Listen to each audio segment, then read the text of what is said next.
watching this televised, they get to see like you would go through these ground rules. Just real quickly, does anyone want to share a couple of things that they learned or were shocked by from the pre-read materials? Yeah, Joe. Yeah.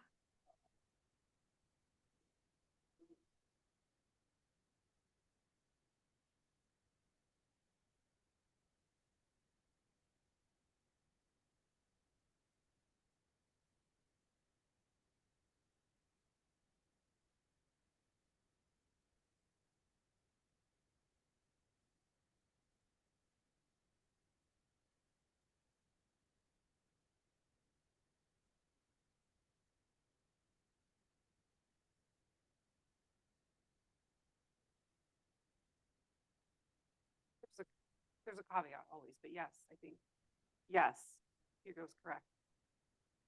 Hugo's correct. No, I'm glad you, and I think though, remember we're in that education period. And one thing that I want to remind everyone is when you ask questions, you'll see that you've got these lovely official microphones in front of you. And no, I didn't set you up for success. That's on me as a facilitator. Projecting, right? Because Joe's question was, listen, with all the bureaucracy that builders have to go through and trying to make sure that they can help deliver, if builders were given carte blanche, are there enough builders at the ready to respond to the call?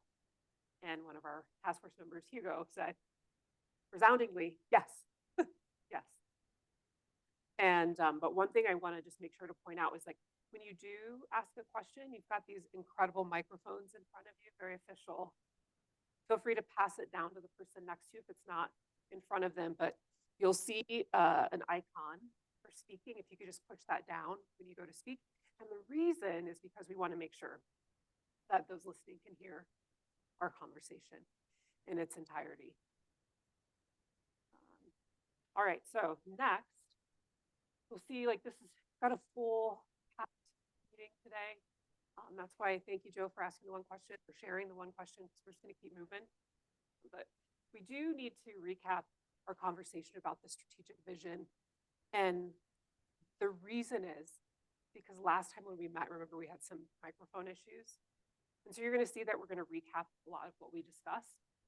But perhaps that prompts some opportunities for folks who tried to dial in via Zoom when we were having connectivity issues. This gives you an opportunity to be part of those conversations.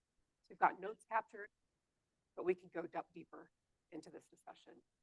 But before, and then we've got some deepening of understanding. Remember, we're still in that education piece of this work. So we're still trying to equip you with as much knowledge so that when you get to that point of trying to prioritize ideas and present something forth to recommendations for council based on the root policy research, you will be well informed.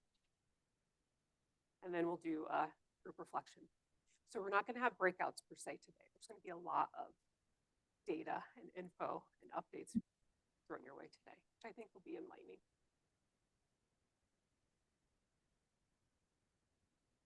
Okay. Nancy, can you help me with the just advancing? That's okay. Perfect. So we do have, just real quickly, we've got a presentation about the affordable housing outreach plan. So I'm just going to punt to Kristen, who I believe is dialed in via Zoom. Yeah, excuse me, I'll actually kick us off. Thank you. Good evening, Member Newnenkamp and members of the task force. My name is Chris Hargeth. I'm the communications director for the city. With me, we have Madeline Hinkfish. She's our neighborhood engagement program manager. I always have to look at that one. And then we also have Kristen Knoll. She's the director of communications for strategy and support from Slate Communications. We've hired them to assist us with this public outreach campaign. Kristen is here to give us a brief overview of our planned affordable housing outreach campaign, easy for me to say. And then we're all here after she's done with this brief presentation to answer some questions. I would caution you that this is kind of in its infancy. So, what you see tonight is likely going to change based on, feedback from you all, council, and city staff, including the city manager. So I'll turn this over to Kristen. Excellent. Thank you, Chris. And hello, everyone. Thank you so much for having me. I'm happy to join you via Zoom this evening for a really brief presentation. But before I get started, I wanted to share a little bit more about who Slate Communications is.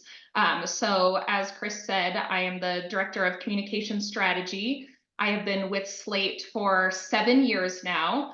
We are a full-service marketing and public relations firm that works exclusively with local governments. So our founders are former in-house communications staff for the city of Fort Collins, and many of us on staff used to work for cities, counties, and towns, mostly in Colorado. That's where our home base is. So most of our clients are here in Colorado as well, although we are expanding into quite a few other states as well.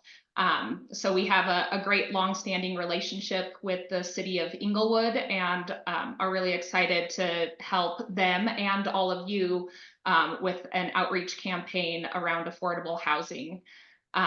As some examples of work that we have done and are currently doing for other clients, just wanted to share that we've been longstanding partners with the town of Winter Park, who face similar challenges with affordable and workforce housing. We've been helping them for, at least 5 years now, communicate housing options and workforce housing in their community. We also work with the city of Salida, who over the last few years have been really innovative in finding solutions to housing in their community. And we've had a longstanding partnership with the Aspen-Pitkin County Housing Authority in Aspen, knowing that that is a very expensive place to live. How do service workers and bus drivers find housing that's affordable for them there, along with some other communities out of state. But just wanted to share a little bit more about the work that we do. We help in other capacities as well, but for this evening, just wanted to touch on some of our housing projects that we've worked on. So we understand the challenges in Inglewood, and also recognize that many, if not most, communities in Colorado are facing the same or similar housing concerns. So I commend this group and the city of Inglewood for working together, to kind of find some viable solutions. What does that look like? So my role is to work alongside city staff and Chris's communications team to develop a communications campaign that helps educate the community about what the city is doing to address the housing issue. As Chris said, we are just getting started and are in the very beginning stages of determining what this project and plan will look like.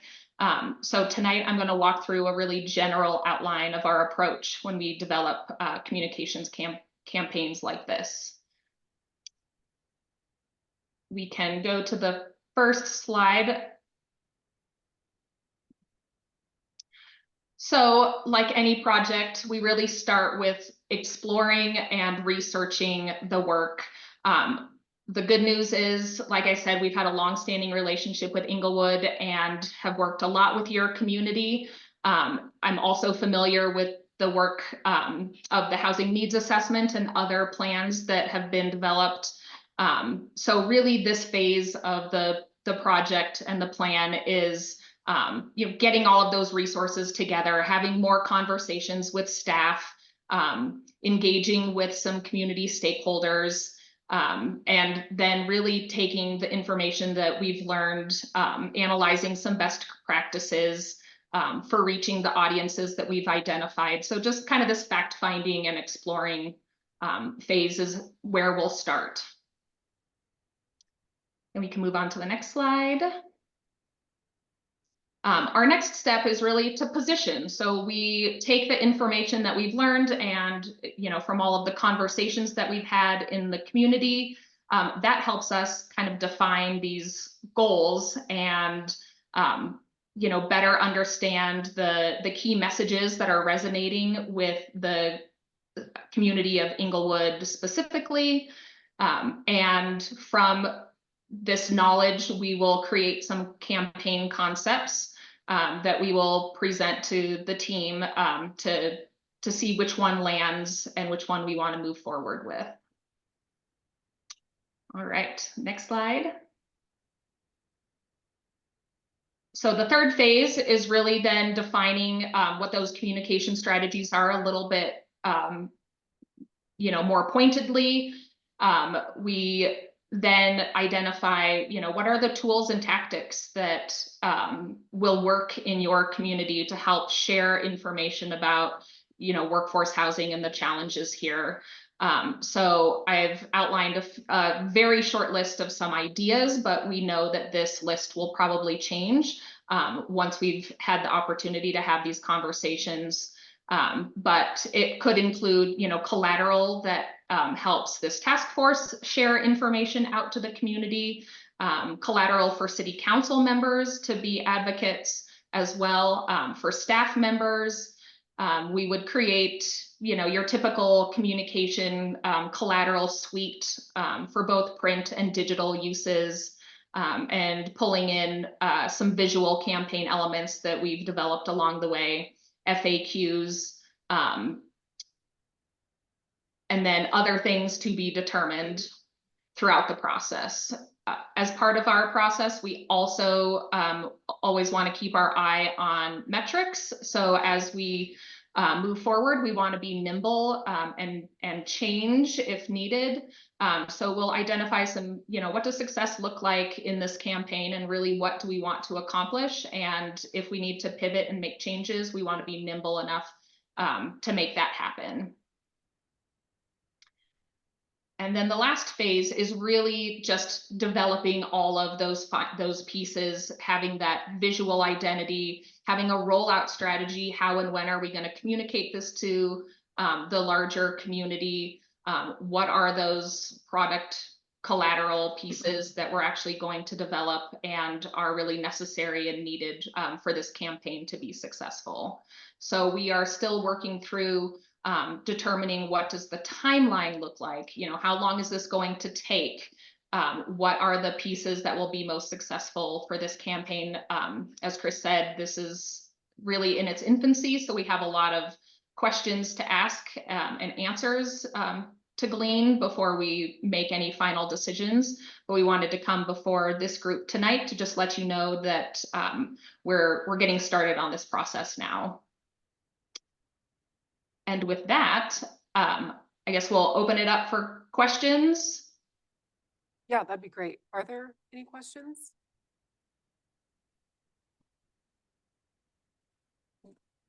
Yes, please.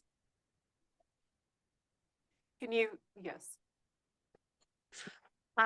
Two quick things. City Council at our council retreat in January of this year added a new key outcome area for our city strategic plan for community engagement. So this communications campaign, I think, is a really important piece of that overall strategy. So the way that the city thinks about engaging the community, communicating to the community, because this is housing is one of our priorities in our strategic plan. We want to make sure that we're also letting people know what we're doing about it. So just you can see how that dovetails. And then the second thing is, since I've been on council for the last 2.5 years, having conversations around housing, a lot of citizens, I shouldn't say a lot, some citizens have said, well, is this really that big of a problem? Are you finding solutions in search of a problem? And so we really took learnings from the last couple of years to say that we need to do a much better job about Inglewood's housing realities, our assessment. What do we know about housing in the city? Where do we have key gaps? And then how are we creating Inglewood specific solutions to those challenges? And so this is in response to a lot of the community engagement that we've done. And I think something that will invite the community into the next step of the plan. Did you have a question? You just, yeah, push, there you go. Push down and you can let go. There you go. Oh, got it. Mhm. I had questions about the projects that were mentioned in Slate. Am I saying that right? Oh, yes. In Winter Park. Is there a way for us to easily access what you've done for them somewhere online? Sure, I'd be happy to, maybe the easiest thing would be to share some links and resources with, either Nancy or Chris, and we can get those forwarded pretty easily to the task force. Okay, thank you. Absolutely.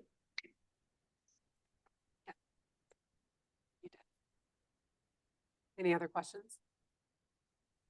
Anything else? Just thank you for having us. And Kristen, thank you for being with us. Of course, yeah, you're welcome. Thanks for your time tonight. I appreciate it. All right. So now we're going to do a recap of what we discussed. So it's going to feel like a repeat of what we did, right? So remember, we went through this effort to try to come up with a draft of what we wanted our strategic vision to be. So our North Star at a high level that would guide us to inform how we were going to make our recommendations to present to council, okay? And so this was the draft that was, remember we did the gallery walk. And there was a vote of like 1 or 2, and largely this was where everyone was leaning. And then we distilled that and proposed a revision to what that draft could look like. And it prompted a lot of questions. People were like, there's redundancy, there's duplication. We need to specify these definitions. What do we mean by accessibility or sustainability or diverse or affordable? There were a lot of questions about what we meant by these definitions. Anybody have anything to add about that reflection? Okay. And so some things that came up when we were trying to have people think through, well, here's what we think we mean by sustainable. We think we mean, how do we sustain housing options? Are we talking about what could be beneficial to all, whether it's for developer, renter, buyer? Policies that can be in place that can help inform this notion of sustaining housing. Affordable, we couldn't really define it, couldn't really find agreement there. Similar to accessible, the thought was that the current use in that revised draft, again, there was duplication. And again, I'm just walking through this because we didn't get to record it last time, so I'm trying to remember some of what was shared.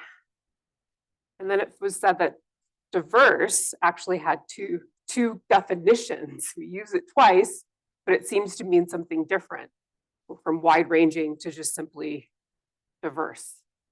And I love that I just said just simply diverse when we're still trying to define it, right?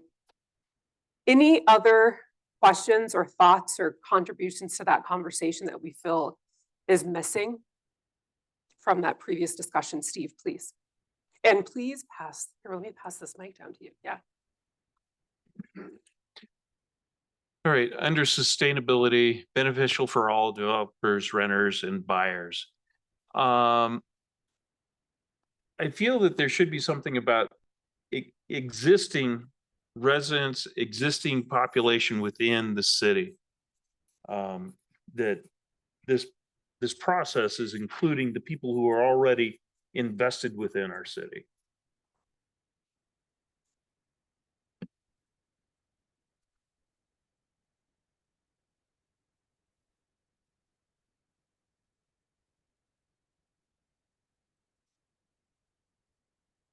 The idea is that sustainable, we need to add some clarity around making sure that we're trying to sustain what's available for those who are existing in the city of Inglewood, existing residents. Is that what I heard you say? Under the definition that we just need to Mhm. to include the existing population. Make sure we don't leave them out. Yeah. Okay, thank you. Hugo. Is yeah. it for them to stay housed? Because I mean, this is trying to find new housing, so a lot of the existing residents are housed. Is it so they can stay housed? To answer that question, And the question was, is this so that the existing residents can stay housed? but to stay housed and also the quality of life that we have within our community, it's changing rapidly. And it's not going in a direction, at least in certain areas of this town, that the people are not real happy about it. There's a strong feeling out there that folks are feeling like they're being left out. They're being excluded from the discussion. Things are just happening because it benefits somebody else that isn't invested in the community yet. You know, well, I could go on and on, but that's a general idea. Hugo, did you have anything to add to that in response to his answer to your question? You, please, feel free. Okay, that's fair. I'll make a note. Okay. I think that as we start to talk about solutions, which I think I'm very excited about when we get to that phase of the conversation, Yeah. It's, I think, very important to include existing populations in those solutions. But I think it's also extremely important for those populations to understand that to meet the challenges that our city faces, things are going to change and new people will come. And so there needs to be an agreement and a figuring out of what does that look like moving forward and what parts of our city does it make the most benefit. So I'm excited to get to the solution in those conversations, but I don't think that we necessarily need to delve in deep right now. Okay. Anyone else want to add to this portion of the conversation? Yes, please. I just have a Gary. question, and I wasn't here That's okay, last yeah. time, and I That's why it's good apologize for to talk about missing it. But the beneficial for all under sustainable, I'm just wondering about, is that more of accessible for all? Should that go under accessibility, or what is the thought behind how that relates to sustainability? Does anyone remember if they were the person who spoke to the idea of beneficial for all, or what was meant by that? They may not be here today as well. I mean, just reading it, like if we're Mhm. talking about the whole spectrum of housing options or uses, to me, that's making it accessible for all, whether you're a renter or a buyer, or you're a builder or a developer. I don't know, just seems like to me in this framework, it might fall under that. Okay, I like category that. So rather the than- question is, do we want to consider, we don't have to answer this today, but do we want to consider, as we're trying to determine these definitions, does beneficial for all, the better suited under accessible? Okay, I do think accessible. please be sure to use your mics. I don't know if you are. Yeah, I turned it on. Thank you. I do think accessible really does mean for development. And I think that it ties into zoning and looking at where the city could have more density or different types of rules to allow more diverse housing options and duplexes and fourplexes, which there's very little of in Englewood. So I think accessible for development is important because right now there's very little that is. And so for development of the housing mix that's needed, is that what it? Correct. You could say of the diverse housing mix, that it could be accessible for all kinds of different development. Okay. All right. And then again, I just have a sort of catch-up question around the diversity piece. Diverse, duplicate definitions, one of the, and then just diverse there. I'm curious to know if there's any discussion of like, you know, making these recommendations, you know, for diverse, both socioeconomic groups, but also racial groups. And is there any acknowledgement of like the history of racist practices in housing and in zoning? And like, are we acknowledging that, addressing it, and helping it to inform, helping those things to inform how we're going forward? So how are we acknowledging the different meanings of diverse? Yeah, I mean, diverse, it's such a, you know, generic term now, Mhm. but like, does it include that? Yes, no. I mean, personally, I think it should because housing is such a, that's been such a tool for discrimination in the past. Are we going to have are we talking about having some sort of acknowledgement of that? Okay.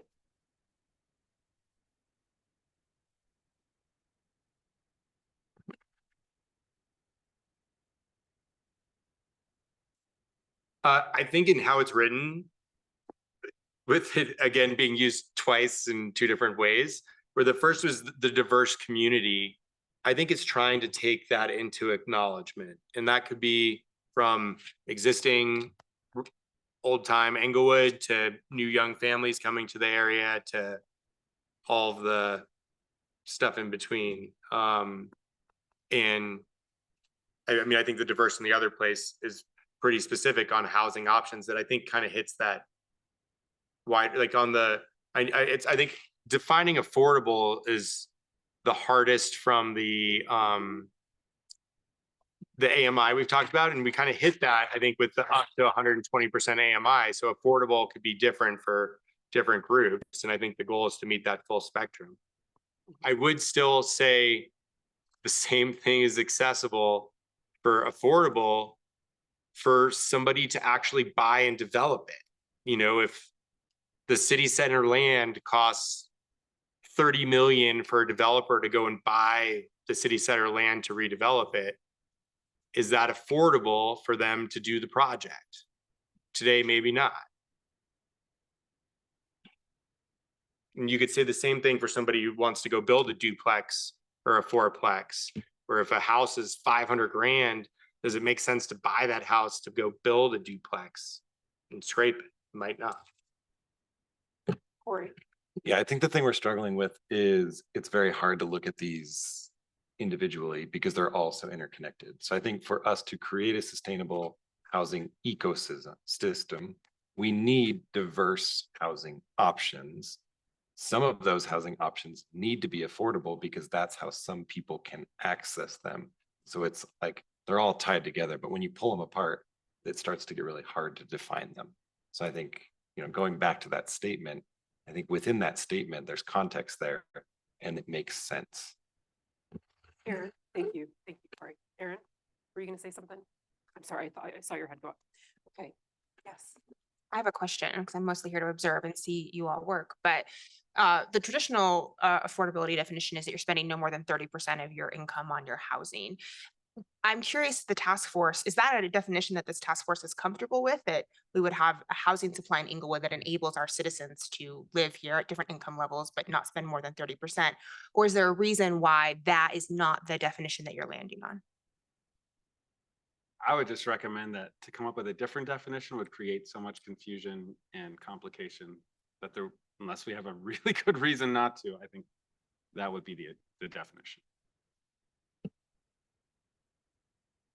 I'll add, just in the housing space, it's very hard to achieve that. But as I'll talk in my presentation, it's very crucial to affordability. So I think it's I think it's the best definition, but just know that it's going to be a challenge to achieve it. So as we continue to try to work through, yes, Sherry, please. I would even argue that 30% is very low. We work up to 35%. You guys do 33, right? 30. So I mean, there's some flexibility in there that I think maybe.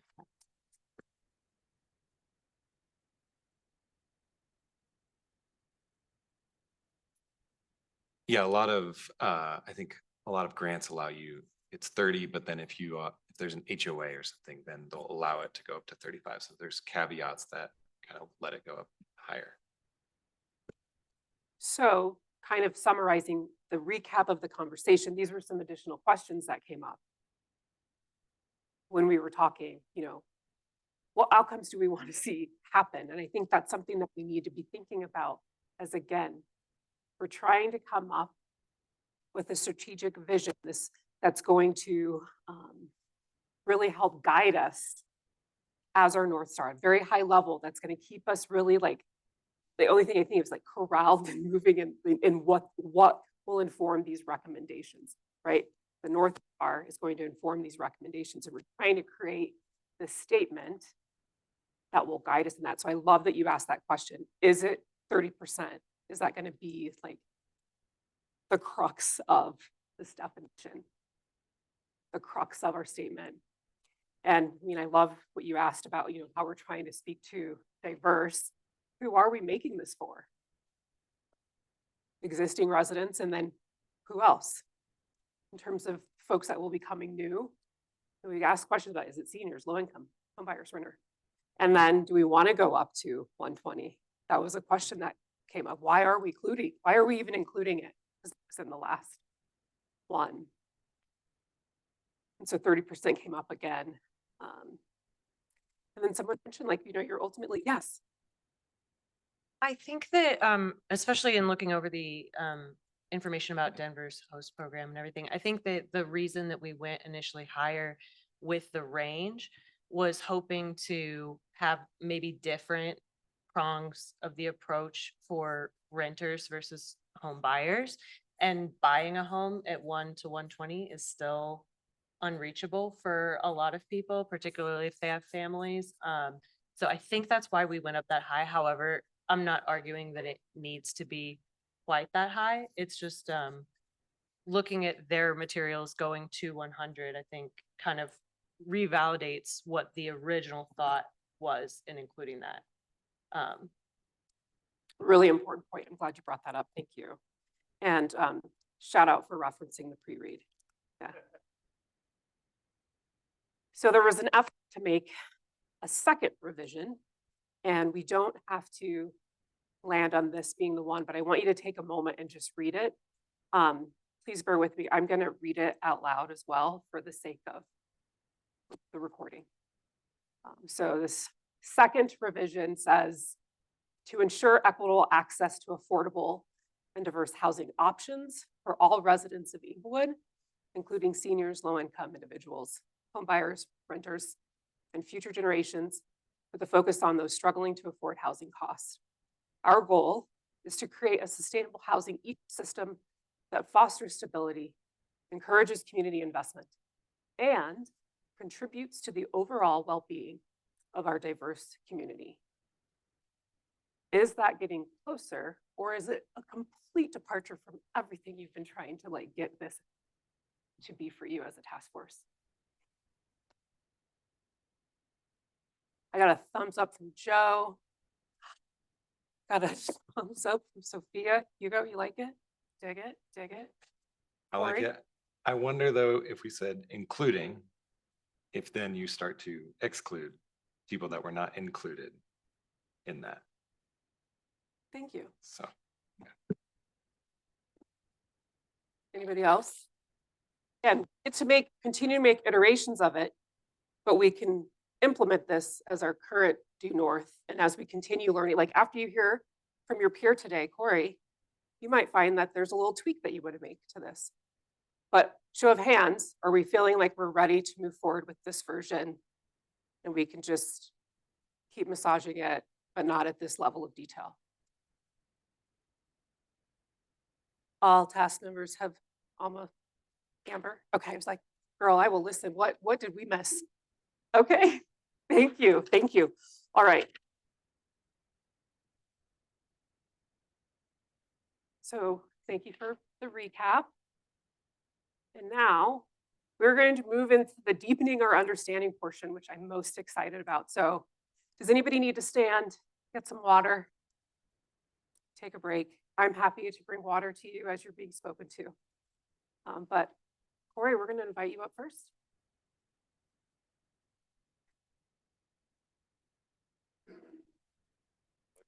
Yes. And I have to say, thank you, task force member, for volunteering to present. All right, so I work for Habitat for Humanity. I've worked there for about 11, maybe 12 years now. So I have a lot of history there. And I've seen the evolution of Denver through the lens of Habitat over that time, which has been quite interesting. So I want to give you an idea of what opportunities, what affordable homeownership opportunities that we've created in Denver through this time. And where I wanted to start, which is a great segue from what we just did, is what we call a mission principle. So we have a vision, world where everyone has a decent place to call home. We have a mission, which is bringing people together to build hope, community, or homes, communities, and hope. Just messed it up. But really within that, we have a couple mission principles, and this is one of them, is that we believe affordable homeownership builds stable, vibrant communities, is transformational, and provides a solid foundation from which generations can prosper and thrive. So similar to like that vision statement we just did, as we're looking at different projects, different opportunities, you know, this really guides us. And the word in there that guides us the most is that affordable homeownership. So I want to kind of break that apart and help you understand what we see in it and what is made up of it. And starting with a little bit more of the qualitative side of it, so the homeownership side. Starting with probably the biggest thing, which is stability. When I was actually making this presentation, I started with that one, then I copied it down to do all the different ones. And then I almost left it because it was just stability, stability, stability, stability. And that is the biggest thing that housing provides people, is stability, and especially homeownership. Homeownership, you know that you are in a home, you know that you have a hopefully fixed housing payment that, you know, will increase a little bit with taxes and insurance, but is fairly stable. And that stability allows you to really thrive in your life. It allows you, if you have kids, allows them to go to the same school year after year after year. It allows you to know that you're staying in that house year after year and not threatened with rising rent or a landlord that's going to kick you out. That stability helps you thrive. The other thing homeownership does is it starts to build wealth. So housing equity is the biggest source of wealth in our nation. And that is how most people build their wealth. But homeownership, beyond just housing equity, affordable homeownership also provides you the chance to maybe use some of your funds to invest more into your 401k or build that rainy day fund. And so you're really building wealth in multiple ways through homeownership. The other thing it does, because of that stability, because you are in that community and you know you're going to be in that community year after year, you can start building roots. So it allows you the chance to build community roots. And last thing that I love to see is pride. And so that really, what I mean by that is ownership.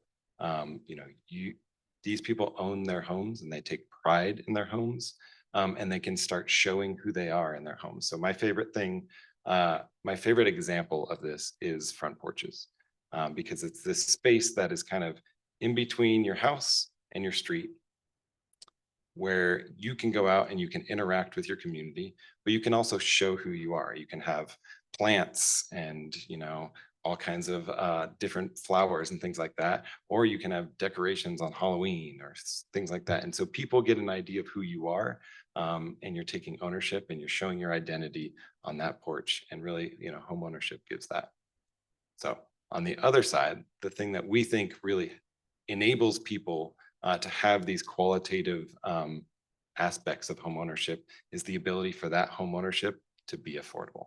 And so the way we define affordable is that these homeowners are paying less than 30% of their gross monthly income on housing costs. And those housing costs are principal, interest, taxes, insurance, and then HOA or a land lease kind of thing, those things that go into your housing costs. And so these things build that up. And we ensure, what we do at Habitat is we ensure that anybody that's buying a home through Habitat is not paying more than 30% of their gross monthly income. One challenge that we're facing right now is it's hard to reach that. People are paying 55% of their income. And so when they come to us and say, hey, I'd like to buy this, and we tell them how much it's going to be, and it's less than their rent, but we tell them they don't qualify because they would be paying 37% of their monthly income, that's really challenging for them. And they're like, no, I want to pay less. I have the opportunity to pay less. And so that's where I think, you know, it is what creates stability, I think, but it's very challenging to achieve. And then if we kind of look at what has happened to these in the last 10 years, 2 years, I mean, every single one has increased. So principal, which really means the value of the home in the last 10 years has increased dramatically. Interest in the last 2 years increased dramatically. Taxes, because the value of homes has risen, taxes are rising. Insurance, because of hailstorms and windstorms and fires, is rising. HOA, because they have taxes and insurance as part of them, is rising. And so every aspect of housing costs is rising.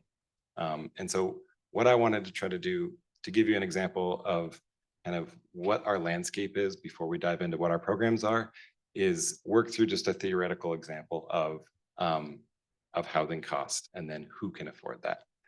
So if we look at these housing costs, and I just took some made up example. So $550,000 home, which is actually quite a median home in Inglewood. If somebody was buying that home and they put 5% down and they found some sweet lending product that didn't require mortgage insurance at 6.5%, that principal and interest payment is $3,300. You add taxes onto that, you add insurance onto that, and let's say they live in a little community that has a HOA that maintains a few things. So all those things added up equals a housing cost of $3,780. So if we go back to that 30% is what is affordable and kind of work backwards from this housing cost, that means that for somebody, for this to be a affordable housing payment for somebody, they would need to make $12,600 of gross monthly income, which means they would need a gross annual income, household income of $151,000, which you guys are going to like this. Ready? Happens to actually be 120% AMI. So that means that to afford the median house, you have to be a minimum of 120% AMI, but really probably above that. And so this is what we're dealing with. This is why housing is an issue. And so I'm gonna kind of go to this. You should be, we've touched on the housing continuum, I think almost every meeting, and you can kind of see where that 120% is the market homeownership, market rental. The blue ones are habitat. So we do two different things to really create solutions for homeownership. One of those is new affordable homeownership. That's that smaller one that's stretching from 50 to 80. And the other one is preservation of existing affordable homeownership. And that stretches from 0 to 120. But I think what's very evident in this, and I should have just circled it, is that gap between our new affordable homeownership and that market homeownership. You know, there's a 40% gap in there, which is a lot of people that can't access homeownership right now because there's not many providers providing that opportunity right there. So I think that is why that 120 is really important, because there is a huge need for homeownership from 80 to 120 and a lack of funding and opportunities to facilitate that. All right, so let's get into what we do at Habitat. So we really see what we do in those two lenses: new homeownership opportunities and preservation of existing homeownership. And then we have different programs under those. And so I'll go into each of those programs, kind of tell you what we do in those and a little bit about kind of how they're done, and then kind of sum it up at the end and talk about some opportunities.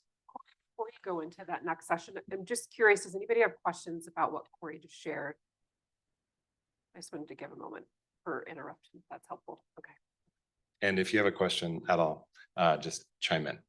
All right, so our first program is our new construction program. This is probably what everybody thinks about when they think about Habitat. We engage the community and we build houses. And so this really provides that new construction, new home ownership opportunity for people. We build single family, duplex, townhomes, larger developments. And these are mostly focused on infill developments. We really want to build within the city of Denver, within the first ring suburbs. We don't want to build out in East Aurora, where we're replacing somebody, we're providing an affordable mortgage, but now they have transportation costs that are, beyond what they can afford. And so we really feel like it's necessary to stay in the core of Denver and provide these opportunities here. And like I said before, this is really in that 50 to 80% band of AMI. 2 to 5 bedrooms, really focused a little bit more on the 3 to 4 bedrooms. And in this, we do about 20 homes a year. And so really our challenges in this, and I'll talk about it in just a second, is funding, costs, and process. These cost a lot of money to build, and we need a lot of funding to do them. Costs have just gone up so much based on city requirements as well as just construction costs. And then the process in which to get it to the point that you're going to start construction has gotten so difficult and risky. And so those are all huge challenges for us to achieve this. The other program similar to this that we do is our additional production. So same exact opportunity, new home ownership, but instead of building with community, we use a GC. And this is a general contractor. And this is really, if we have the opportunity to go, if we have a piece of land and we have the funding in place, and we don't have the capacity to engage our community to build it in the way that we typically build it, there's no reason for us to just sit on that and put it in our pipeline and say, all right, we'll get to that in 6 years.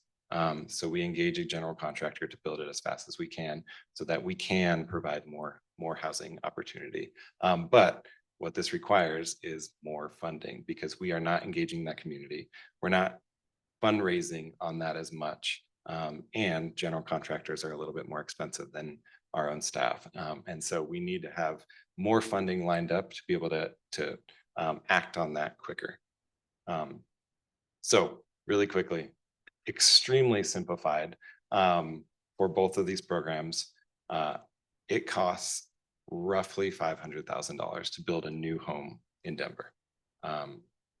Sometimes we get land donated, but there's oftentimes a reason why the land is donated. And so the site development costs to get that land to a place where you can build a house on it almost costs just as much as it would to just go buy a lot. And so there's always these trade-offs and things, but give or take, a house costs $500,000 to build. As we just looked at, for us to ensure affordable housing, we're looking at AMIs and we're setting a price, and that price is around $250,000. We might try to push it up a little bit, get up to $300,000, but that makes it more difficult. That means we have less people that can afford that home, which means that there is this huge gap that we have to fill. And that is really the job of Habitat. That is what we do. We go after government grant funding to fill that gap. We go after land donations. We, get donated material.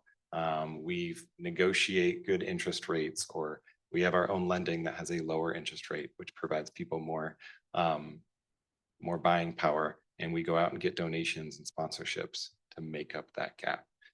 But it is daunting and challenging. And that gap did not used to be that much. It used to be a lot smaller. And so because of this, we as a affordable homeownership developer are very focused on the places where that funding is available. And so our friends from Host are here today, and they are wonderful partners to us. But we know that projects pencil a lot easier in Denver because it's not like a house costs less to build in Arvada or Inglewood. It costs basically exactly the same, depending on what your land cost is. But we have to sell it at the same exact thing. And so, that gap is the same everywhere almost. And we really need that funding to bridge that gap so we can make these projects pencil.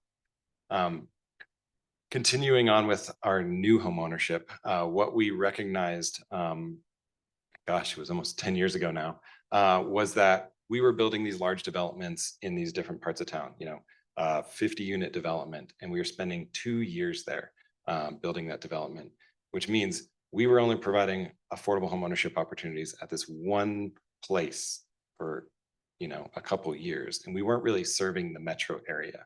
The other thing is these projects take a long time to build. New construction, it can take us 5 years from our first lead to selling the house, maybe even longer.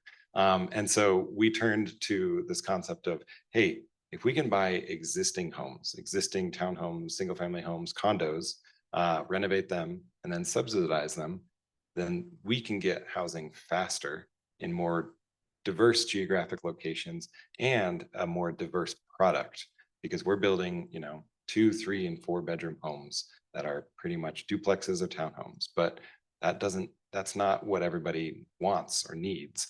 And so we started a renovation program where we go out there and we buy existing homes, and we use the subsidies to subsidize them down, and then we sell them to homeowners. And this we were very focused in Aurora because honestly, that's where a lot of the more affordable homes that we could purchase were.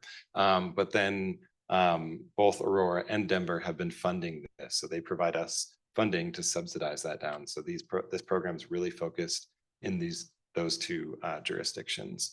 And it really just provides a lot more diverse product for us to then offer to people. There was a slide. I don't know where it went. Maybe it's right. Nope.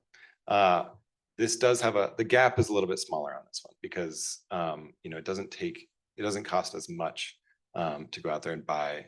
Well, we're not spending as much, let's say that, to go out there and buy these homes. And then we're using that subsidy to subsidize it down. So it's a little less intense than the new construction programs.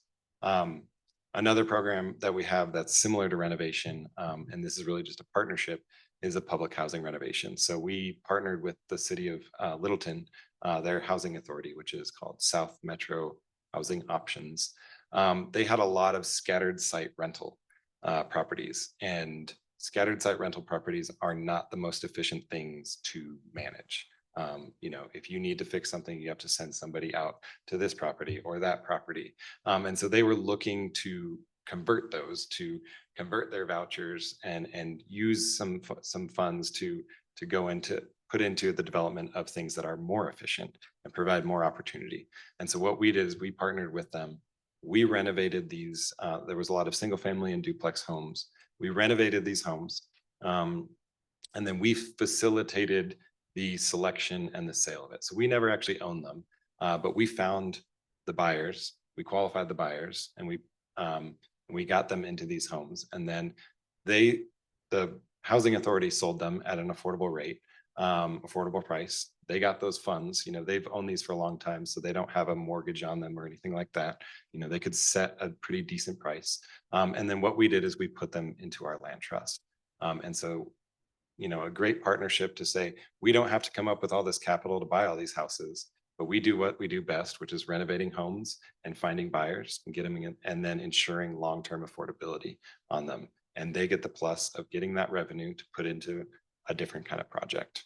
And so we've done about, I think we're close to about 50 of these, and we're hoping to do about another 20 of them in the coming years. And then it's a model that can be replicated elsewhere as well. And so with all of these homeownership opportunities that we create, we are very invested in long-term affordability. And so we put years and years and years of work into these projects, and we want to make sure that we are creating an asset for that community for the long term. And an asset, is the opportunity for not only that first buyer to have an affordable mortgage, but many buyers after that. And so we have two mechanisms in which we do this. So one is our land trust, which is called Colorado Community Land Trust. And the way we do this is when we sell the home, the land actually goes into the land trust and they own that land. And the improvement is sold to the owner. And what this does is they can't buy that improvement can't be sold for more than 80% of the fee simple value, because it is a different, there's value to that land. Oftentimes it's actually under that, just because the value of homes here in Denver are so much. But then that owner that owns that improvement enters into a land lease with our land trust and leases that ground, and pays a monthly land lease fee. But in that land lease are mechanisms to ensure affordability. So it ensures owner occupancy. It ensures, or it dictates how home is to be resold, and it dictates what the pricing and the share of appreciation when that home is resold is. Yeah. What is your appreciation amount when you resell? Yeah, so it's not the easiest, but it's basically the appraisal when it was sold initially, and the appraisal when they go to sell, and then I believe they get 25% of that difference. And we've seen, so this land trust, we actually merged with this land trust in 2020. They started as the Lowry Land Trust. So when Lowry was being redeveloped and they wanted to ensure affordable housing there, they created this land trust. And we just had a property, a single family home that was built, that first sold in 2006, that came up for resale. I think their original mortgage was in the hundreds, because that's what it was affordable back then. It appraised for $850. But that resale calculation worked because the way that worked, it sold for about $280 or $290 or something like that, which was then affordable for that next buyer. So we've seen this work through the years. And I think we have over 200 properties within our land trust portfolio. The other way that we do this is through a long-term deed restriction. So we sell the home like anybody would typically buy a home, which is called fee simple, where you get the land and all the improvements that are on that land. But before we sell that, we as Habitat record a 90-year deed restriction on the property. And that deed restriction restricts the property to be owner occupied, and then it restricts the resale of that and who can qualify for that resale. And so it actually allows just 2% appreciation a year for 90 years. So we have a schedule that pretty much says in year 15, you can sell your house for this much. That's the maximum you can sell your house for. And we tied it to 2% because we did a lot of analysis on CPI and average AMI increase. And we felt like that was a great balance to ensure that we were never exceeding CPI while still allowing them to grow in appreciation. And so we instituted this in about 2018, 2019. We actually just this year got our first resales. And if you think about it, in the last 5 years, the housing market has increased a lot more than 2%. So these are reselling at a very affordable rate. And so, something we might have sold that was at 60% or 70% AMI, now we've been able to reach down into the 40s to provide people the opportunity to buy a home. Which is great. So those are the two. Any questions about how we ensure long-term affordability? Yeah. When it says sold to another income qualified buyer, so if you have your first homeowner and they have to or want to move after whatever, 10 years, what is the process for Habitat finding another income qualified buyer? Is it just applying? Yes, Like that's a any great other question. So the question was, how do we facilitate that resale of the home, basically? And the whole idea is to set it up so that it can happen on the market, but facilitated on the market, basically. And so, they'll find an agent, they'll list the property. We'll provide some language to them of what to put in that listing so that people are aware that it is an income restricted property. And then we will do an income certification. So if somebody wants to buy that, they know the requirement, they've worked with their agent to make sure that they qualify, but then they'll submit information to us, we'll income qualify them, and then they're on their merry way to go and buy it. Yeah. Since it's deed restricted, do they have to stay with your lender, the They do not. in-house lender? No, we've crafted that.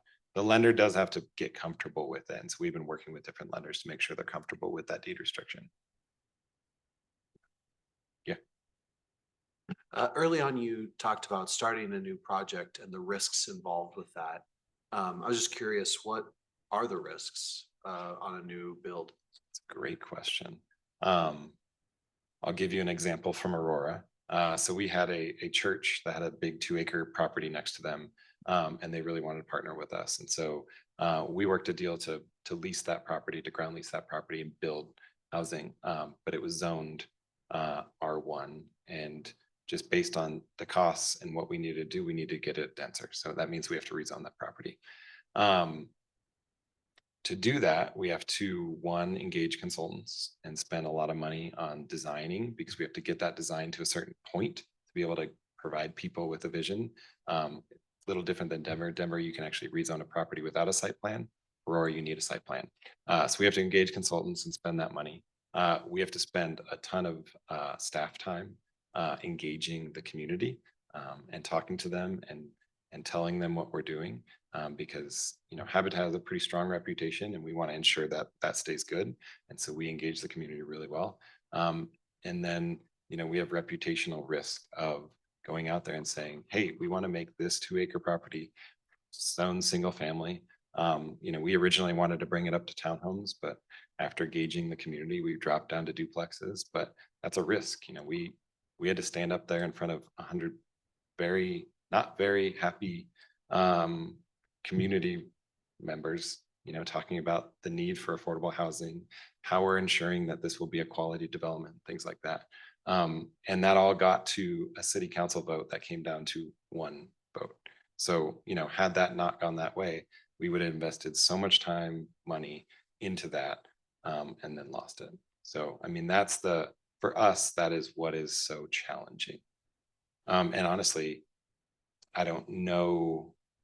I would look for other opportunities first before that. So I think that's, somebody said accessibility of developers, you know, that is very inaccessible.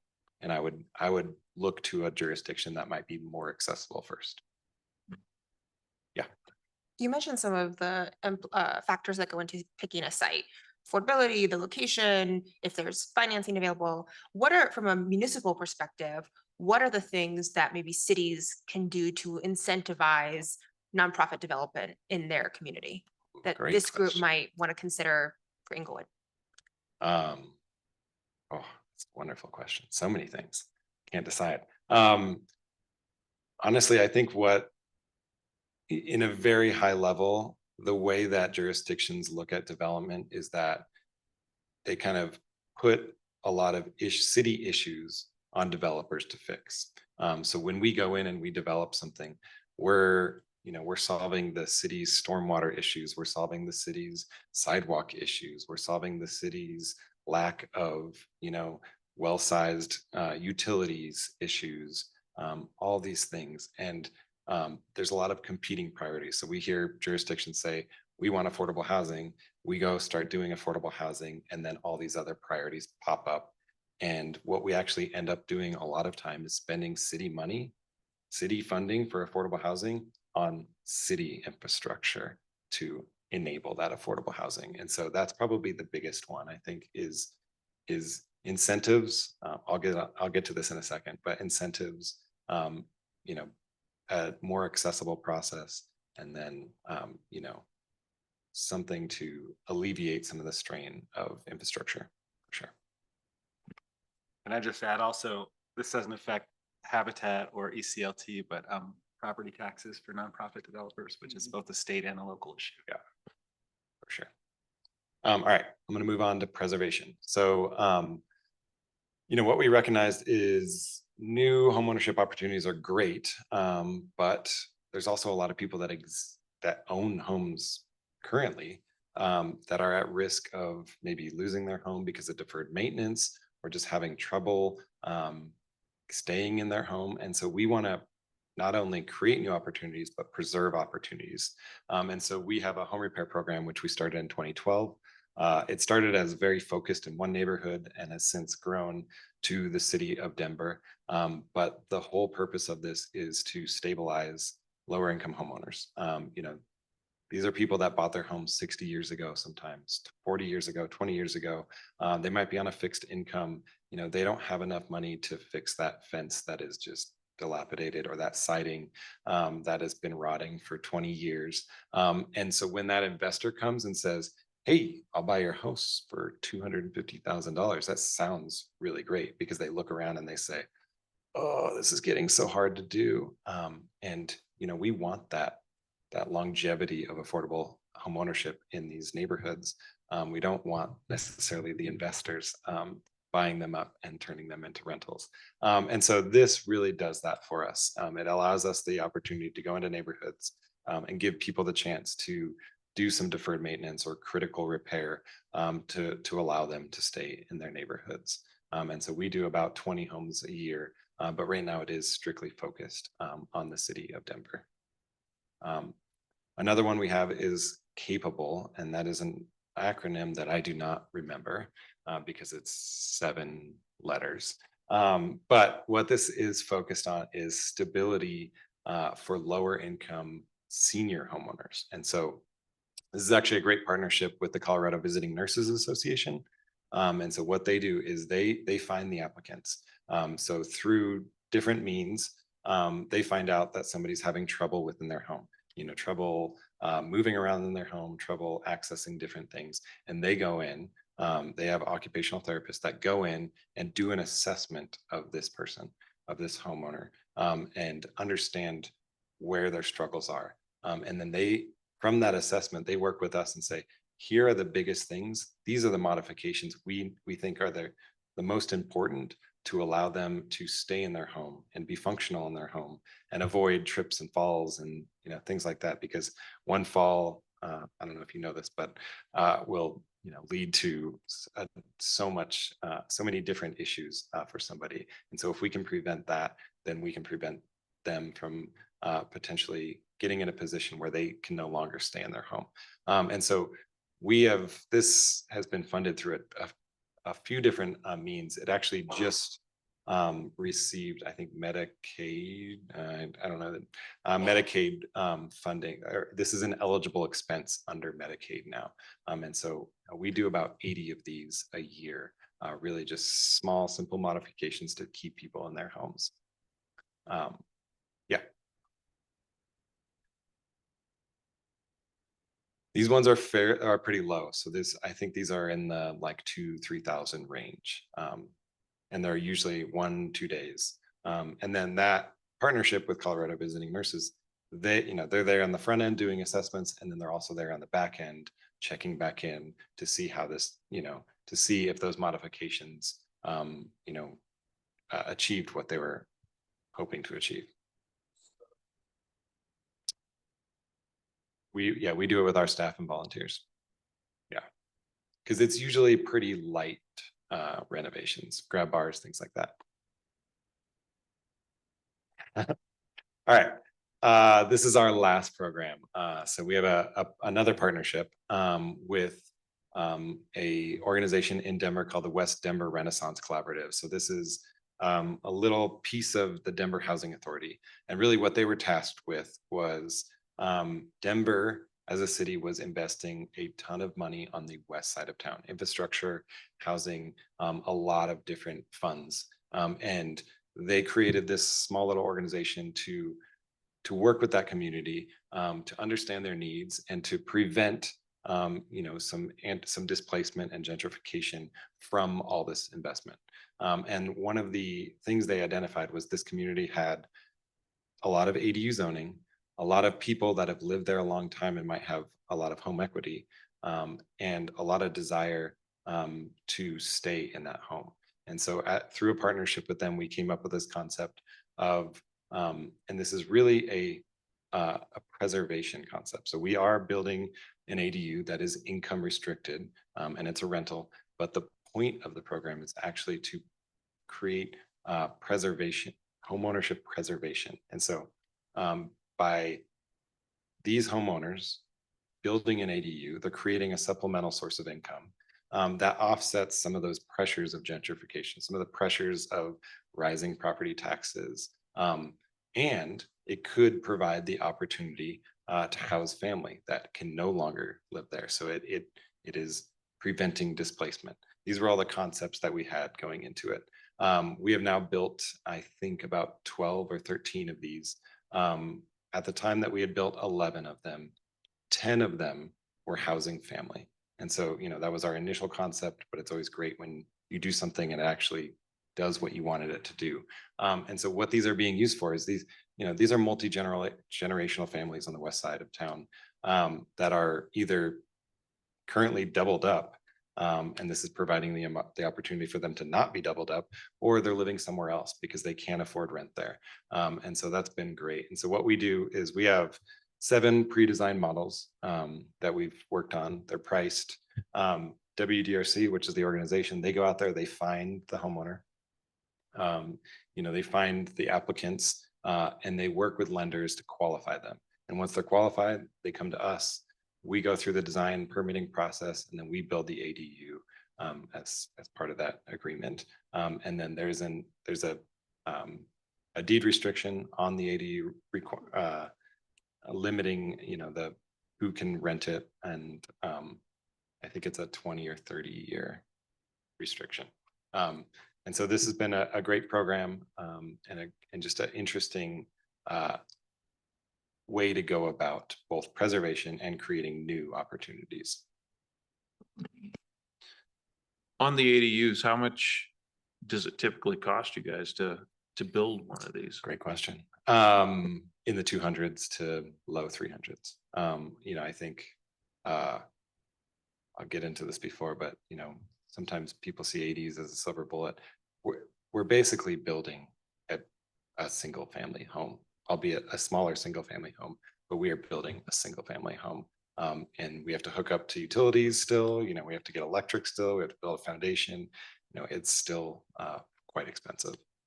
What's the square footage on that? So we have a bunch of different models from studio all the way to a 3-bedroom. I think the studio is in the 400s, low 400s. And then our 3-bedroom is 864. So we're all under 1,000 on those. And we do have a 1-bedroom over a garage that we just are, I think this is our 13th, 14th build, and we're building it for the first time now. All right. Do you want to hold on? Let me just get through the next part. Then, those are all our programs. And I think what I told you I've been there 10 years and seen the changes and seen what has happened to Denver. And really what I come away with is what I've learned is that there's just so many faces of a home ownership. And what I mean by that is, we as people are all so different. We have different needs. We have different, household makeups. We have different desires in what our housing is and where our housing is. And so we need a lot of different types of housing and a lot of different solutions to housing to meet that need. And so, I think, as I said before, ADUs sometimes fall into this, but there is no silver bullet. There's no one solution that is going to solve our housing crisis. And I think the way I look at it is it's a lot more like, layers upon layers upon layers upon layers of different solutions, because things are also going to change. And so that layer might become a little bit irrelevant and a new layer will come on. But if you have one solution, it's never going to meet everybody's needs. And so looking at opportunities for us at Habitat, these are really the 3 probably biggest ways that we go about creating solutions. The biggest one is funding. It really does come down to dollars at the end of the day. These things cost a lot to do, whether it's repairs, whether it's new construction, whether it's ADUs. We need funding to do it. And whether that's financing it or gap funding, the places that are going to build more homes are the places that have more funding. And that's where developers and builders like ourselves are going to be drawn to. The other thing is partnerships. So if you noticed in that, I think half of those different programs that we have are partnerships. And this is really because we serve a really big, huge geographic location. We're the 5-county metro area, which means we don't have the time, resources to really get into each of those communities and understand the needs and understand, the dynamics of that community. And so we have to find partners that know that community and know what the needs of that community are and work with them to find solutions. And so I think partnerships are a huge way and probably the most effective way to really meet the community needs and provide opportunities. And then the last one, I think somebody said it, is incentives. And so this can be as broad or as specific as you want, but right now, funding or those grants is the only leverage we have against the market. So, we have to go out there and we have to compete against, this home being sold against investors. And the only leverage we have is the fact that we're just going to subsidize it down with the funding we get. But if we had other levers to pull, other incentives that allowed us a leg up on the market, then there's the chance that we can do more and create more opportunities. So that's it. Yeah. All right, what you got? To cover the funding gap, have you looked at different construction methods, especially with the ADUs, like prefab building or anything? Yeah, we have the ADUs are tricky. Another one that often gets the silver bullet tag to it is modular. And with the ADUs, if you've been on the west side of Denver, it's built in the 50s. There's power lines going everywhere. There's, so there's sheds and different things, and they're big lots and narrow alleyways. And so the feasibility both in actually getting it there and the cost to get it in place just doesn't make sense for ADUs. And so I think that modular really fits, when you have a larger development that you can really come in and stack them all and do those kinds of things. We do panelize, so we'll panelize our walls, bring them in place and raise them up. But the modular just doesn't work for it. A question.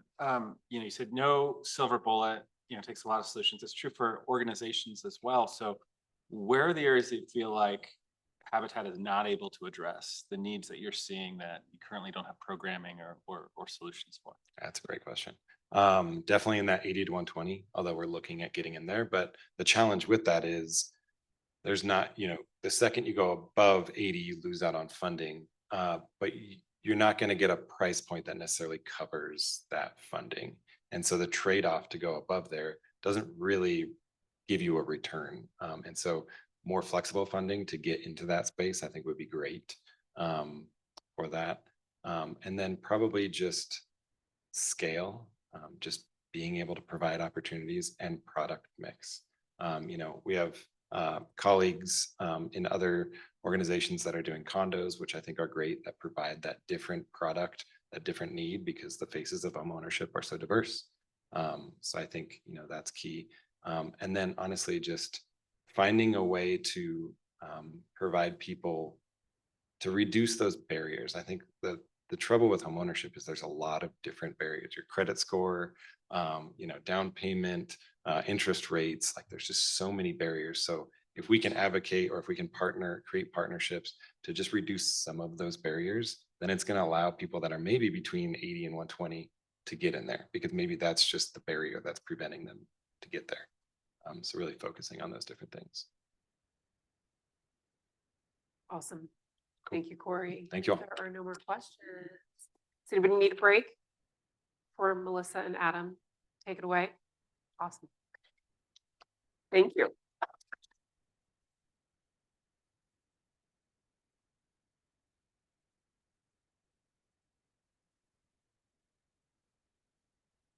All right. Well, thank you for having us today. I'm Melissa Thate. I'm the Housing Stability Director with the Department of Housing Stability, also known as HOST.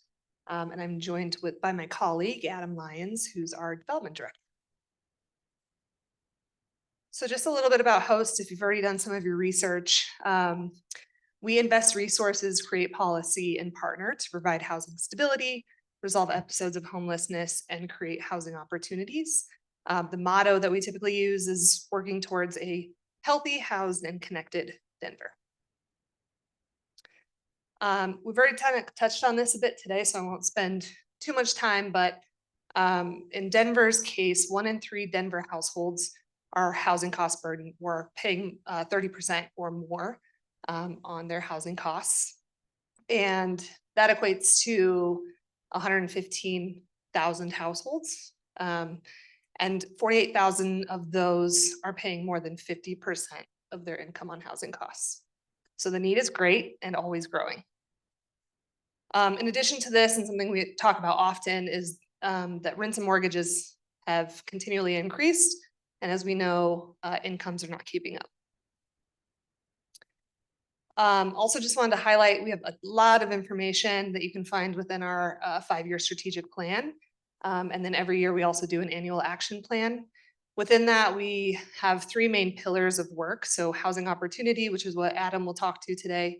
Housing stability is the pillar that I oversee. And then we also have a homelessness resolution team.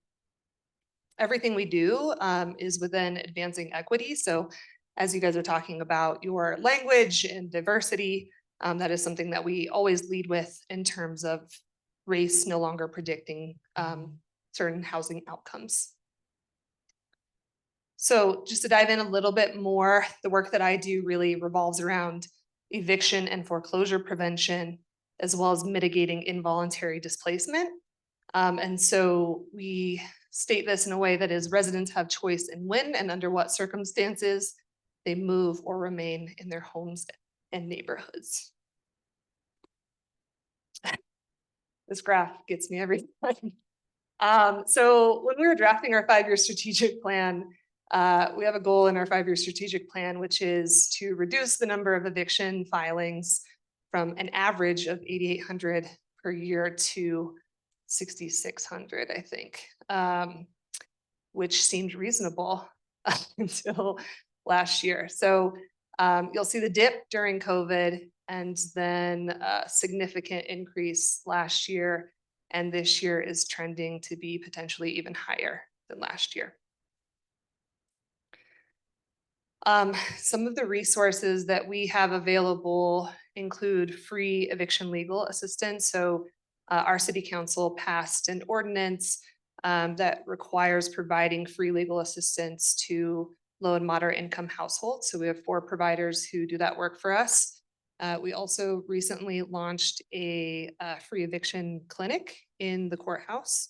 That's been incredibly successful to bring the resources to the people. So they're on site if someone's facing an eviction, that they can go and get not only free legal assistance, but also rent utility assistance as well. I won't read all of this to you, but we're finding some success. So despite that chart that you saw and the significant jump, there's been some recent articles that dug into the data a little bit more. And overall, what we're seeing is that there are fewer judgments and writs. So meaning a judgment against a tenant in favor of the landlord, and writs meaning a sheriff is sent to their home to remove them from their property. And so really seeing an impact of providing free legal assistance, rent utility assistance to keep folks housed, prevent homelessness, prevent evictions on their records. And hopefully I didn't just, did I miss something?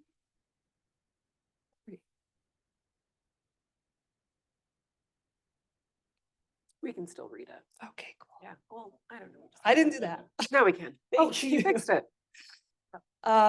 So one of the programs I know you all wanted to hear about was our temporary rent and utility assistance program. Just a little historical context, since it sounds like you guys did some reading on our affordable housing fund. This program was first launched back in late 2017. I think my original budget was, I don't know, 350,000. This year, City Council really advocated for, and the mayor approved, a $29.1 million budget. So this year it's made up of ARPA funds, or general funds, and affordable housing funds.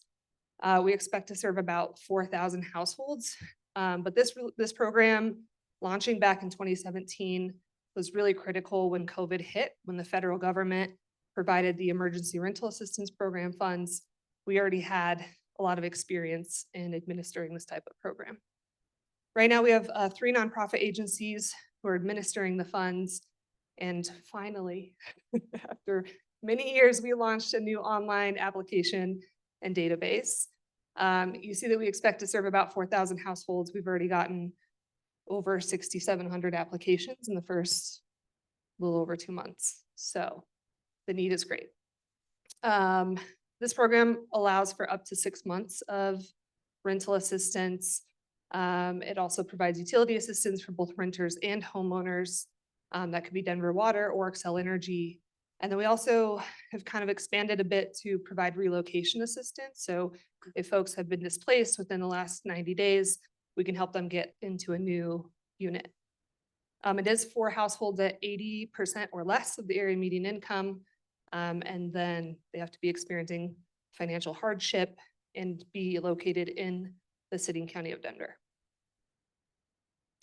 We also have a couple of foreclosure prevention programs. These were launched mid last year, really from an advocacy, again, of our city council.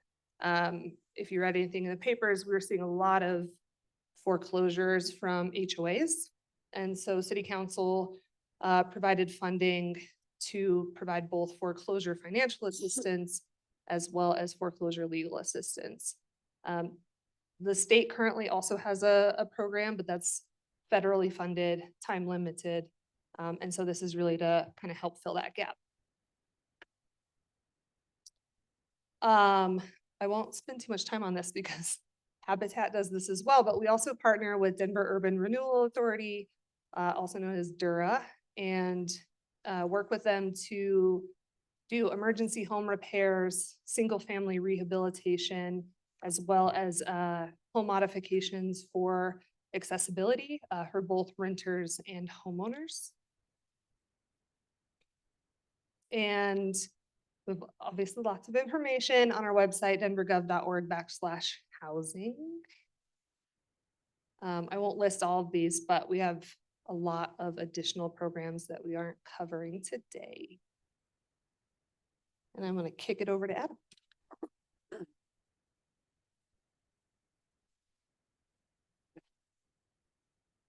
All right, thank you, Melissa, and good evening, everybody. Again, I'm Adam Lyons. I'm the Development Director for the Housing Opportunity Pillar within HOST. So you can kind of see our mission statement there, that residents have equitable access to housing options that meet affordability needs and the opportunity to increase wealth through home ownership. So just to dive in, kind of where we are within our process right now, we have just shy of 3,000 units currently under construction or preservation throughout the city and county of Denver. And a total of 26,640, total affordable homes. And these are deed restricted homes. I know when Prop 123 first came out and the state made us commit to 3% growth every year, they were really counting the affordable, basically any unit that had affordable rents, whether they were deed restricted or not, units that could already have been lost to the market by now.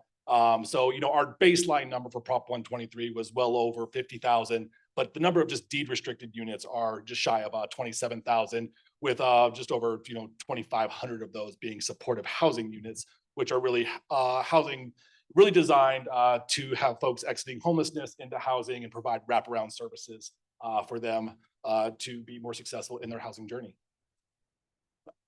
So just to kind of dive in a little bit, I manage a team of housing development officers who are really tasked with providing funding, mostly in the form of loans, to affordable housing developers, anywhere from permanent supportive housing all the way up to home ownership and both rental, home ownership, new construction, preservation, and all the like. So really, kind of all in budget on a typical year without seeing a ton of federal stimulus like we have in the past couple of years.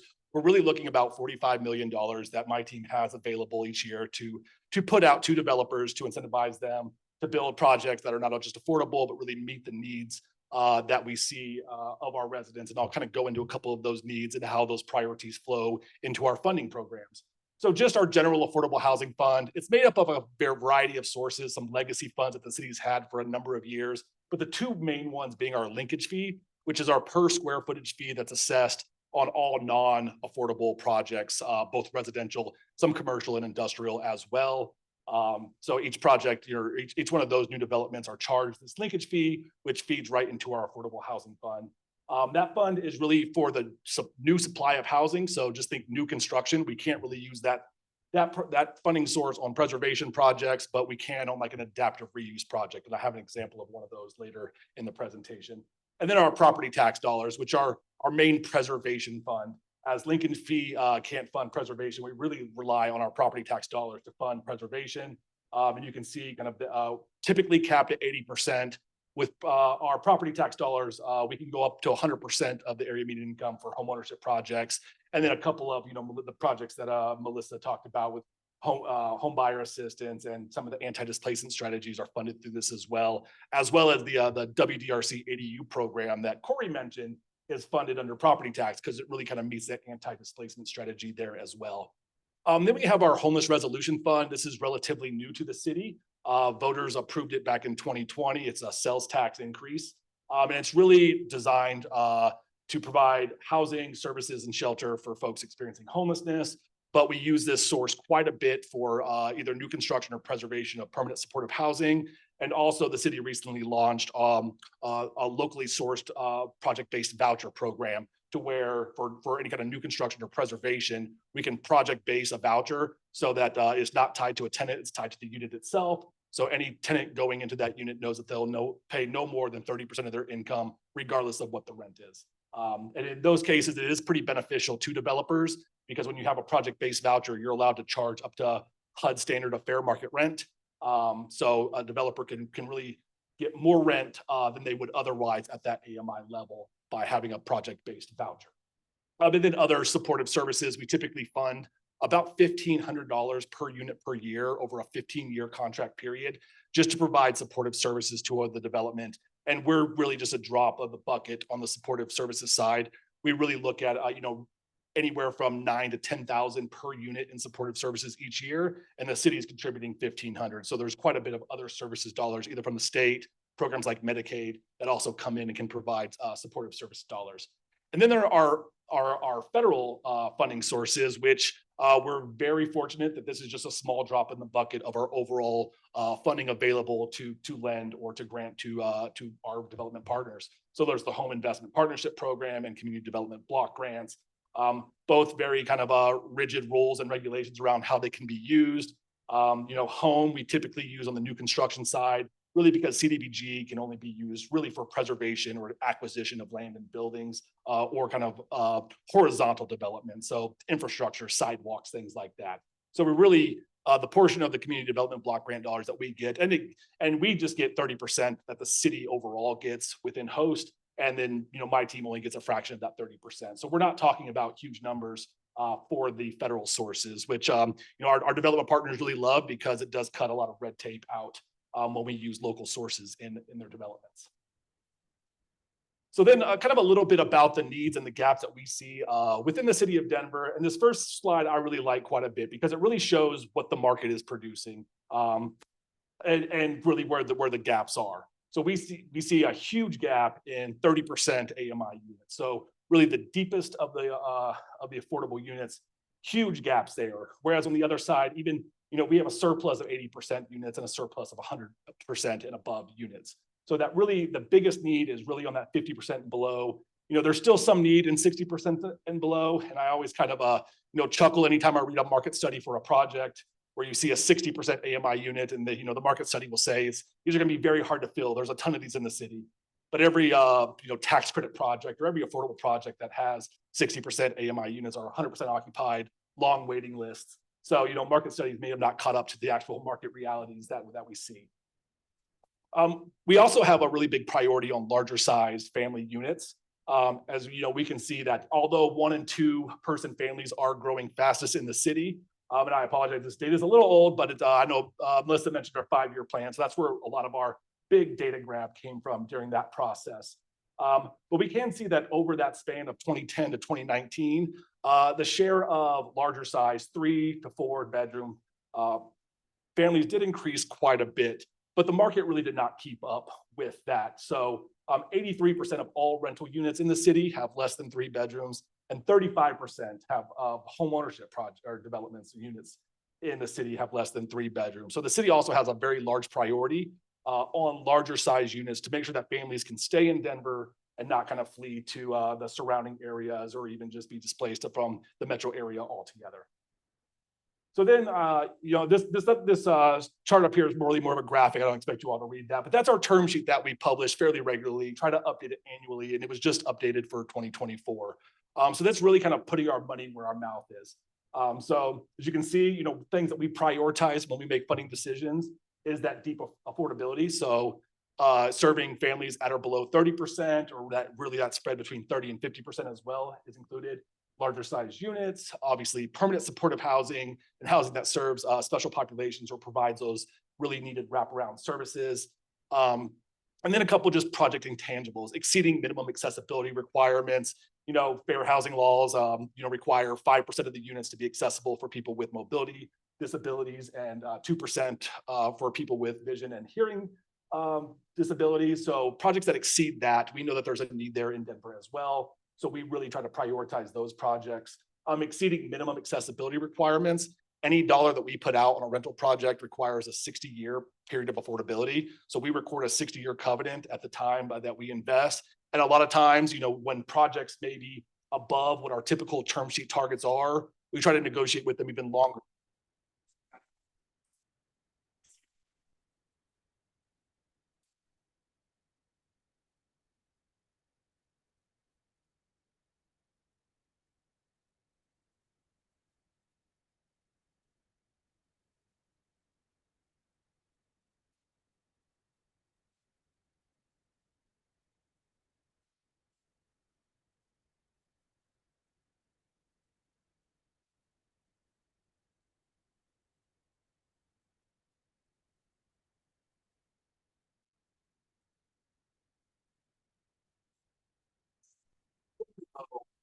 Loans. We also provide a series. Thank you. We also provide a series of performance-based loans. So basically 0% interest, no payment required as long as the project remains in compliance. And like I mentioned, that compliance period is very likely 60 years unless it's like a legacy project from many years ago. And then we have a couple grant programs depending on the type of project or the funding source that we would be using. So I'll kind of just talk a little bit about our term sheet. On the gap rental side, we really fund on a per unit basis anywhere between $15,000 and $35,000 per unit. And where a project falls on that spread is really the level of affordability they're providing.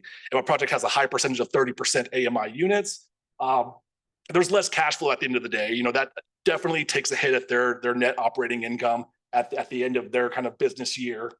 So we will do, a performance loan in that case because we know that they're not bringing in enough cash flow to repay our loan. So kind of performance loans are used in those cases where they're really serving the deepest of the affordable units. Yes, Steve. So the loans you're talking about, is that coming from tax dollars or are banks involved that's actually doing the lending? Where's this money coming from? Yep. So we're typically subordinate debt. There's kind of one case that I'll show you that we were, not necessarily a first position lender, but we were kind of a hard must pay debt lender. But we're almost always subordinate to other lenders. So you think of a big bank provides kind of a construction loan, and then another big bank will come in and provide a permanent loan for a rental project.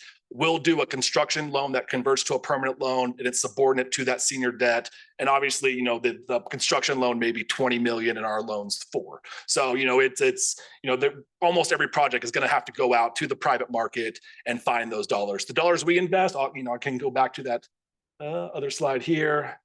And really these are the dollars that we invest. So the linkage fee, property tax, federal sources, homeless resolution fund, things like that, all, city council approved dollars with the exception of the federal sources, which we hope Congress continues. So then we have a couple other projects for just raw land acquisition or pre-development. We can't really do this, in the landscape of Prop 123, where we have made this commitment to the state that we would increase our affordable units by 3% per year over a 3-year period. They don't count land acquisition as unit creation. So we do a little bit less of this, but we also have a kind of a pillar for NOAA or naturally occurring affordable housing and the acquisition and rehab for those projects. So it comes up fairly often that someone will approach us and say, hey, I have this building, I'm looking at selling. I know my rents are lower than what the market, do you have a partner or a nonprofit that may be interested in coming in and buying this building? And then we can work with a nonprofit partner to finance their acquisition and rehab of that project to make it, just a naturally occurring affordable development to an actual deed restricted, long-term affordable project. Kind of our for sale projects up there as well. We typically cap our for sale funding at $35,000 a unit. However, I mentioned that most of our homeownership projects are done by either Elevation Community Land Trust or Colorado Community Land Trust or just Habitat's own kind of long-term affordable program. So we just provide bonuses that really get a 4-bedroom unit up to $100,000 per unit, a 3-bedroom unit at 90,000, and anything 2 bedrooms or below at 75,000. So if it has long-term affordability, we really exceed our 35 baseline to go all the way up to 100,000. Then we have a couple grant programs for supportive housing services. So just service dollars, not necessarily unit creation, but for the wraparound services that would be required at that project, required to provide, not required for the tenants to participate. And then emergency maintenance grants, kind of major life systems of the building, furnaces, ACs, elevators, things like that that could go out that we try to just fast track by doing a grant. So it's just less legal paperwork back and forth and below the threshold to take a project to city council. Anything over $500,000 we take to city council for their approval. So we try to cap this just slightly below that, just to better streamline the process. We do have a great city council. They're very supportive of the work we do, but it's a month process where we have to go through city council and 3 separate council meetings and a week or 2 to get on their agenda. So by having this emergency maintenance program, we're able to step in and move fairly quickly on really just major system repairs. So then I'll talk about a couple projects that I'm sure you all may be familiar with, and kind of how all of our funding and programs come into play. So the first is Warren Village 3. This is on Alameda. It's being developed by Warren Village Incorporated with their development partner of Urban Ventures. So this is a nearly 100% permanent supportive housing project. It's 89 units, 79 of those are permanent supportive housing. So the city provided 3 different funding options to this. We just did a very low interest performance loan, or 0% interest performance loan for the development of just under $4 million. We provided the very first allocation of city vouchers to the project. We provided 29 project-based vouchers. The State Division of Housing came in and did 50 vouchers, so that all 79 units of permanent supportive housing are vouchered. So we know that of those units, the tenants will never pay more than 30% of their income, regardless of any rent increases. And then we also provided just under $2 million in a 15-year services contract for them to provide on-site services. So this building and the other 2 I'll discuss are all currently in construction. This one should be wrapped up toward the end of this year, and they hope to have tenants in by really November, December. The next, I'm sure a few of you all are aware of, is the Burrell. This is at 3501 Chestnut Place in the 5 Points neighborhood, kind of right along the South Platte River. It's a 49-unit homeownership project. But what's really cool about this is that Jeff Shanahan with Shanahan Development, he kind of has this great niche model that he works with Elevation to where he does all the development. Once the building is completely ready to go, he sells the whole thing to Elevation, and then Elevation will go in. They'll keep ownership of the land in their land trust, but then they'll sell the individual units to home buyers. So this project, again, 49 units, affordable in perpetuity because it's being placed into the land trust. And this is one that we initially provided, what was it? I wrote it down here to make sure I didn't forget, just over $3 million in gap financing once the project really got underway. We all are aware of the high interest rate environment, and the developer had a variable interest rate loan. So what looked great at 1.5% in the height of COVID quickly shot up to like 9%, which made the project no longer feasible. We were at a unique kind of financing situation that we had kind of that all that COVID stimulus dollars available. So we stepped in at that time and provided just a $5 million very short-term construction loan that will be repaid in a couple months once the units begin selling. So rather than a bunch of interest going to the bank, we were able to step in with another lender as well, and really reduce the bank's construction loan quite a bit, so that the project can just keep moving forward, not paying a ton of interest, and then the city's getting repaid that money that we invested. The first initial gap financing investment is a performance-based loan, so we'll never see that money again unless the project falls out of compliance. But with the $5 million, we were able to really kind of save the project and get the money back in a very short period of time. And then the final project I'll highlight is an adaptive reuse project. So this is at the former Johnson and Wells campus in Northeast Park Hill, or South Park Hill, sorry. It's 4 historic dormitories that Archway Communities is developing into 154 units of affordable housing, a good mix of 1, 2, and 3 bedroom units, and some really great affordability levels. Quite a bit of units at 30%, 40%, and 50% AMI, and the project is capped at 80 or 60% AMI. But in this project, we did provide just under $4 million in gap financing. We structured this one a little unique, that the first million is a repayable loan. And then the 2.85 is a performance-based loan. So really just like, going really deep in our underwriting to see what the project could support, what could be repaid with surplus cash. Because when we even do a repayable loan, we're really looking at surplus cash after everything else is paid. What's left over, we'll take a portion of that as our repayment. So this one kind of had a unique loan structure and a unique project, and that's an adaptive reuse of some historic dormitories. So I think that comes to the end, and I'll be happy to take any questions. I'm sure Melissa will as well. Yeah, Sherry. Of your funding sources, how much funding do you see each year for those three sources, and how much gets allocated each year? How competitive is that landscape for that money? We try to allocate everything that we get in. So, I kind of mentioned kind of all in, and all of those funding sources are kind of various amounts, but kind of all in between everything for us is about 45 million. So about 15 million in linkage fee, 15 million in property tax. So, and then about 10 million between federal sources, homeless resolution fund, things like that. The homeless resolution fund gets kind of spread out far and wide in other departments and other, departments or divisions within host, because it has so much wide uses. It's been used a lot in the setup of the micro communities or tiny home villages, safe outdoor spaces, motel, hotel acquisitions, things like that. So it's not always used within my team, but we try to allocate everything that we get in every year. And because some funding sources like the linkage fee, we don't have all 15 million on January 1, it kind of comes in as folks pay. So, we try to just have it to where, come December 31st, we're really looking forward to next year's budget because we're about tapped out at that time.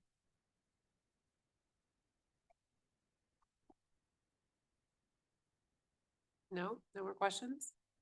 And if I'd have known Kory was here, I'd have thrown a habitat project in there too. Because we do a lot of great work with Kory as well. So. Well, I thank you both for Yeah, being here, for providing that overview and host. And I sit on the board of Foreign Village, so Great. thank Yeah. you. Just wanted to. Fantastic project. Great group. Yeah. All right. So this is probably one of my favorite parts. I don't know if it's yet your favorite part, but when we get to reflect on everything we heard, you got a lot of information thrown your way. But this is the part where I'd like you to be able to think about what you liked about what you learned today. What you wish, if you could just pass one of each color down. What you wish, if you just pass one of each color of the Post notes down. What you wish you could have heard more about. And what you wonder. Like maybe it's like what you wonder how this can be applicable to the recommendations that you're going to be thinking about making for City Council. So I like, I wish, I wonder. So just take the remainder of our time together to note your I like, I wish, I wonder. And then when you're done making that note, if you could just, for my note taking, put your corresponding Post-its. So your I like is green. Your I wish is an orange. And your I wonder, please make that in.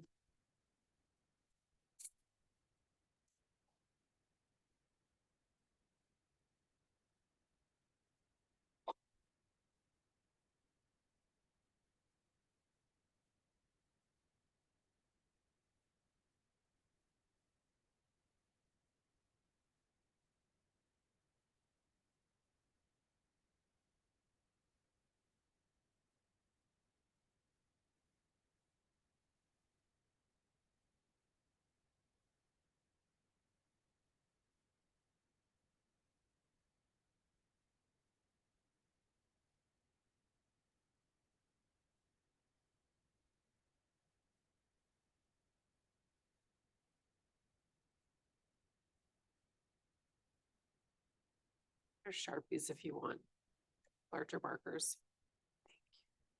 You're good.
Once you feel like you've completed your I like, I wish, I wonder post-its, please, I invite you to go ahead and place them on the chart paper.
For the sake of the recording, I'm just gonna read a few out so that people listening can hear what you wrote.